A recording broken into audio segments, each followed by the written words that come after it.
baru boleh dilakukan. Apakah Bapak atau Ibu setuju dilakukan tindakan akupresur? Pemijatan?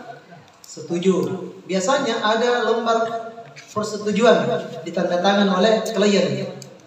Ya. Yang bertanda tangan di bawah ini nama, umur, alamat, pekerjaan, menyatakan bersedia diberikan tindakan akupresur atau bekam atau pijat tradisional, Yumemho, kiropraksi, totok punggung, akupuntur, tindakan pengobatan herbal, dan segala hal yang terjadi akibat daripada tindakan ini, maka saya yang bertanda tangan tidak akan menuntut kepada jalur hukum. Ya, ada memang lembar datanya, satu lembar. Ya, jadi kalau misalnya disetujui oleh klien tanda tangan materai 10.000, maka kita lanjutkan. Ini kalau di klinik ya. Tapi biasanya kalau yang pemula-pemula itu belum membutuhkan itu. Ya, belum membutuhkan itu. Tapi ke depan kalau misalnya orang sudah kenal kita, oh ya bisa melakukan akupresur dan terapi-terapi lainnya, harus ada itu. Apalagi kalau tindakan invasif. Tindakan invasif diantaranya akupuntur, bekam, alfasdu, dan seterusnya itu perlu ada pernyataan bersedia ditangani. Jadi ada di situ saya bertentang di bawah ini nama, alamat, umur, pekerjaan, bersedia ditangani oleh terapis yang bernama ini, alamat, pekerjaan, umur, dilakukan tindakan begini dan begini, dan tidak akan menuntut di hadapan hukum. Ya, materai 10.000. Tetapi seorang praktisi juga tidak boleh juga karena adanya begini sehingga dia tidak berupaya untuk mengupdate diri, meningkatkan skill dirinya. Ya, karena ini hanya meringankan, bukan bebas dari hukum kalau terjadi kasus, tapi hanya meringankan saja. Tapi tetap akan diproses. Utamanya tindakan invasif ya. Tindakan invasif itu yang kasih keluar darah, yang melukai. Ya itu. Tapi kalau yang kayak pijat tetap ada, tetapi jarang ada dampak-dampak negatif atau anggaplah misalnya efek samping dari akupresur ini jarang ditemukan. Paling kalau terlalu keras caranya biru-biru badannya orang. Atau pegal tambah pegal. Ya, sakit tambah sakit. Kenapa? Karena ada kesalahan teknik ya. Kesalahan teknik ya. Biasanya kalau pemula itu ekstra hati-hati biasanya.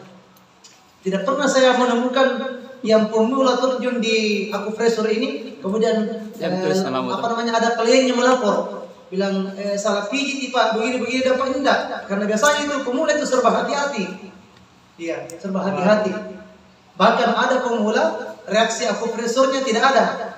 Apa reaksinya akupresurnya? Bilang tidak ada, dikurasa ini enggak terasa. Oh, berarti kurang komunikasi. Pada saat akupresur kan harus ada komunikasi jalan. Gimana Pak? Mau ditambah atau dikurangi tekanannya? Kita tambah sedikit. Oke, ditambah lagi. Ya, harus ada komunikasi secara berkesinambungan. Kemudian pemijat harus meminta, sudah ya, klien dipersilakan menempati tempat tidur, kursi pijat sesuai posisi pemijatan yang nyaman. Ya, di mana letak masalahnya? Sebentar kita mungkin menggunakan apa adanya ya.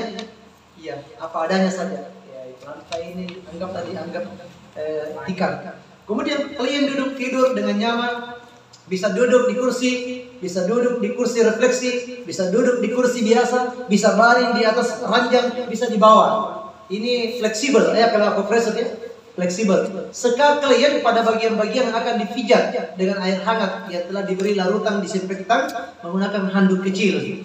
Diseka-seka ya, diseka klien. Jadi ada air hangat, diseka. Tapi kalau seumpamanya tidak ada handuk kecilnya yang dipersiapkan untuk nyeka daripada tubuh klien, kaki dan tangannya klien, bisa menggunakan tisu basah. Iya, tisu basah. Iya, keringkan dengan handuk bersih. Kemudian setelah itu kalau tisu basah tidak perlu lagi dikeringkan. Kemudian gunakan krim minyak pijat, pemanasan dengan 5 teknik pijat dasar tadi, yang mengusap, memeras, menekan, menggetar, memukul. Peregangan mulai dari kaki kiri klien ya. Ini kalau SOV di akupresur, peregangan dimulai dari kaki kiri klien yang terdekat dengan jantungnya. Kiri kan jantung, organ jantung ada di sebelah kiri. Itu alasannya. Ini sudah jadi tradisi dari sejak nenek moyang. Kalau dalam Islam kanan dulu, tidak apa-apa jika kanan dulu yang lain-lain, tapi khusus pada saat masuk di titik wajib kiri. Kalau sunnahnya kan kanan dulu, ya kita mulai yang kanan. Apakah yang dilakukan di kanan? Ya, kayak begini. Ya, tapi pada saat masuk titik wajib sudah berproses akupresurnya, kita mulai di titik sebelah kiri dulu. Kemudian lakukan pemijatan hingga batas lutut klien. Jadi pijat dasar itu dari ujung kaki sampai ke batas lutut klien dengan menggunakan 5 pijat dasar tadi. Ada orang dari dinas kesehatan, saya akupresur. Bilang bagaimana itu dibilang, bagaimana contoh akupresurnya kita? Mau coba bilang iya, sama coba. Terus saya lakukan 5 pijat dasar yang mengusap, meremas, menekan, menggetar, memukul atau tapotemen. Terus dia bilang, enaknya di akupresur ya. Bilang belum Pak, baru pembukaan ini. Ini pembukaannya saja sudah luar biasa. Kayaknya nyenyak tidurku ini sebentar. Baru pembukaan.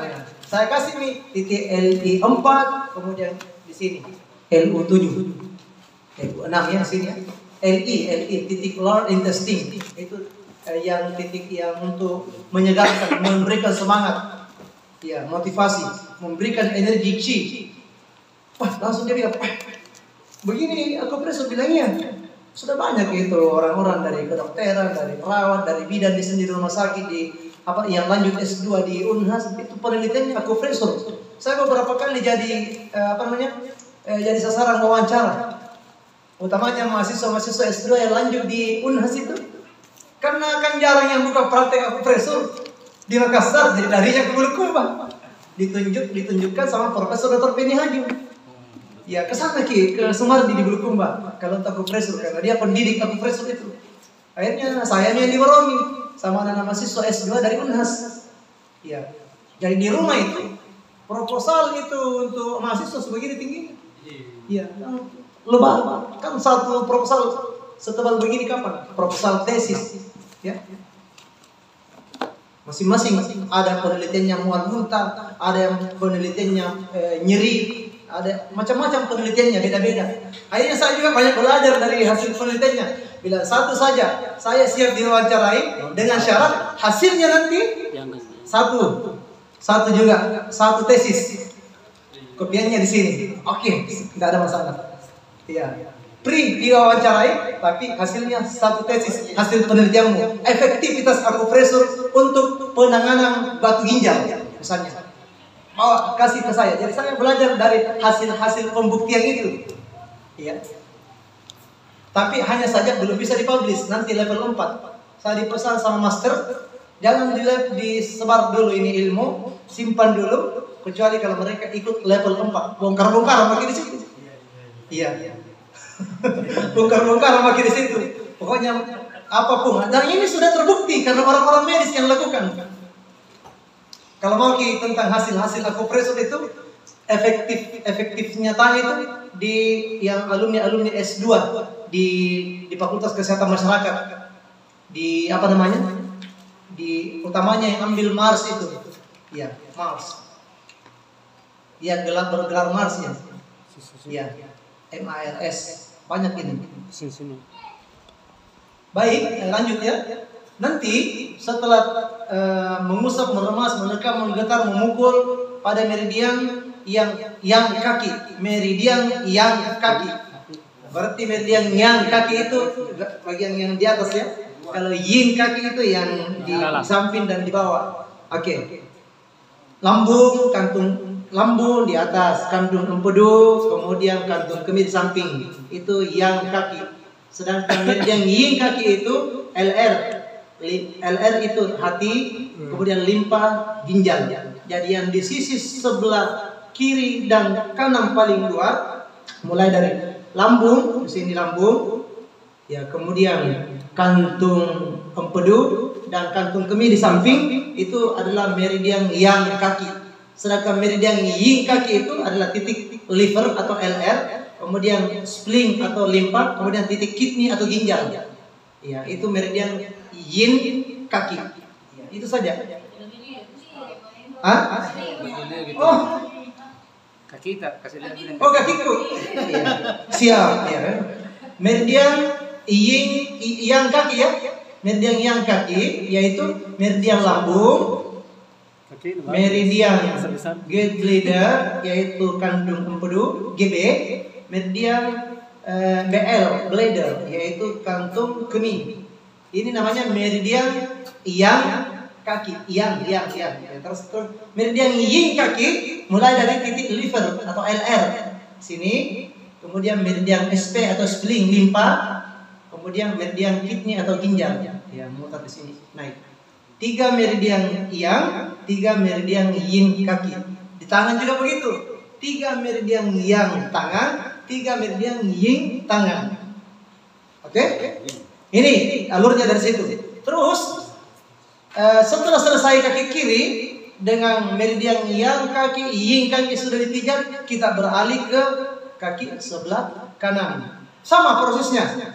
Ya, sama prosesnya. Kita mulai dari lambung, titik kantung empedu dan kantung kemih, baru beralih ke titik hati, limpa dan ginjal, kaki sebelah kanan. Ya, kaki sebelah kanan, kiri baru ke kanan. Selesai kaki kanan, beralih ke kaki kiri, yaitu beralih ke tangan kiri, maksud saya. Yang mana dulu dimulai pada saat kita melakukan pemijatan di sebelah tangan kanan, tangan kiri, pijat dimulai dari usus besar. Iya, usus besar ini ya. Ini LI4. Ya. Sini yang titik andalan tadi kalau orang untuk menyemangati orang kan. Ya, di situ mulai. Kemudian beralih ke usus besar, tri pemanas. Yang ini SJ, Sanjiao SJ ya. Kemudian usus kecil yang di sampingnya. Kemudian beralih ke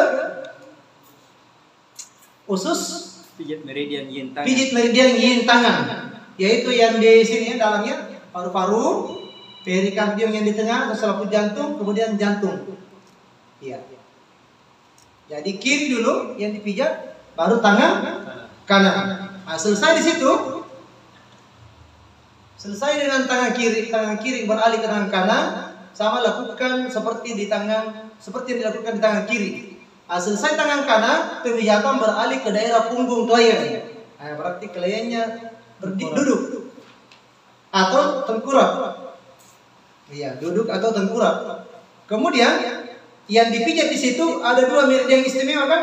Meridian du dan kantung kemih, berarti di bagian belakang.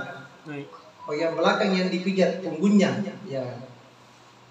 Bisa di situ dipijat titik-titiknya itu. Nah, sebetulnya itu kayak terapi toto punggung, saula di mulut itu di belakang di saula itu sebetulnya itu meridian ini yang kena.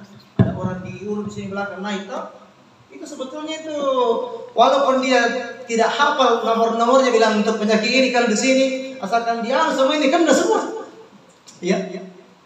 Asalkan dipijat dari bawah ke atas atau dari atas ke bawah, itu sudah kena semua titik-titik BL itu, yaitu bladder dan juga meridian du, meridian du yang di tengah dari atas tulang sulbi sampai ke sini, sampai ke sini di bawah hidung, itu meridian du atau meridian tu, dia meridian istimewa. Ya, meridian spesial. Nah, sekarang kantung kemih dari meridian du, kantung empedu, kemudian kantung kemih, lambung.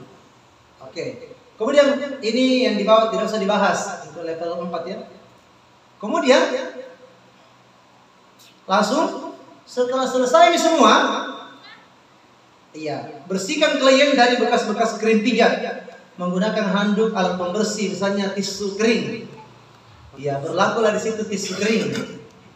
Ya, bersihkan tangan terapis, berikan saran pada klien, tentukan jadwal terapi. Tetapi sebelumnya bisa dikasih bonus. Kliennya dikasih bonus yaitu totok wajah. Jadi yang ditotok itu adalah titik-titik meridian yang ada di wajah. Ya. Untuk mencerahkan wajah, memancarkan aura positif dari tubuh klien. Kemudian setelah itu dikasih jadwal, antarkan klien keluar ruangan dengan sopan, rapikan dan bersihkan tempat alat praktik, arsipkan dengan benar data-data klien. Ya ini. Terus yang harus diperhatikan, selama berkomunikasi dengan klien, lakukan dengan sopan dan penuh empati. Sikap dari pemijat harus selalu dijaga pada batas kesopanan dan kesusilaan. Menjunjung tinggi nilai-nilai etika profesionalisme seorang hatra, penyanyi tradisional. Tenaga pijat, terapis yang digunakan tidak boleh berlebihan ya. Tenaga pemijat yang terlalu diforsir. Dimulai dengan lembut, bila mana klien menginginkan barulah ditambah. Ya, jangan langsung dimaksimalkan. Nanti diinginkan baru ditambah. Dalam hal ini pemijat harus selalu berkomunikasi dengan klien. Untuk memijat di daerah wajah klien, gunakan krim khusus wajah. Iya, pastikan bahwa wajah klien tidak alergi terhadap krimnya digunakan. Ditanyakan apakah bapak ibu tidak alergi dengan minyak-minyak tertentu. Kalau dikatakan tidak, lanjut. Bersihkan tangan pemijat dari bekas pijat sebelumnya. Kalau misalnya kita mau beralih ke wajah, maka saat kita sudah selesai memijat anggota tubuh yang lain, dibersihkan dulu kembali. Kayak tisu basah, kemudian ini menggunakan antiseptik. Iya. Kemudian setelah itu kita adakan pemijatan pada wajah klien. Titik-titik wajib sesuai daftar ya. Ada titik-titik wajibnya. Arah pemijatan sesuai dengan teknik manipulasi. Searah meridian bila teknik tonifikasi dan berlawanan dengan meridian bila teknik sedasi. Maksudnya kalau dia tonifikasi melemahkan searah meridian, berlawanan meridian bila teknik sedasi. Atau kalau tonifikasi atau penguatan searah dengan arah jarum jam. Kalau sedasi dilemahkan, misalnya nyeri sekali kan pinggangnya, lututnya, kepalanya, berarti teknik sedasi dilemahkan berlawanan dengan arah jarum jam 60 kali putaran, 60 kali penekanan. Kalau tonifikasi penguatan 30 kali penekanan. Itu saja dia. Kemudian selanjutnya masuk ke praktek. Ya, ke prakteknya itu mengusap menggunakan tangan bantalan. Ada meremas, jadi mengusap, ya mengusap. Strokingnya atau epurek. Strokingnya mengusap. Ya. Kemudian meremas. Ini meremas begini. Ya. Ya. Nanti sebentar ada menekan kayak gini. Ya, anggaplah ini kakinya kita tekan. Anggaplah ini satu kaki.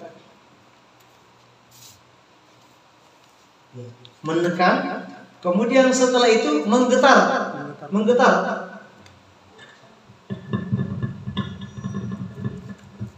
Kemudian menggetar atau vibration, terus memukul tapotemen. Gini kan? Ya di sini ya. Tapotemen 5 pijat dasar. Oke.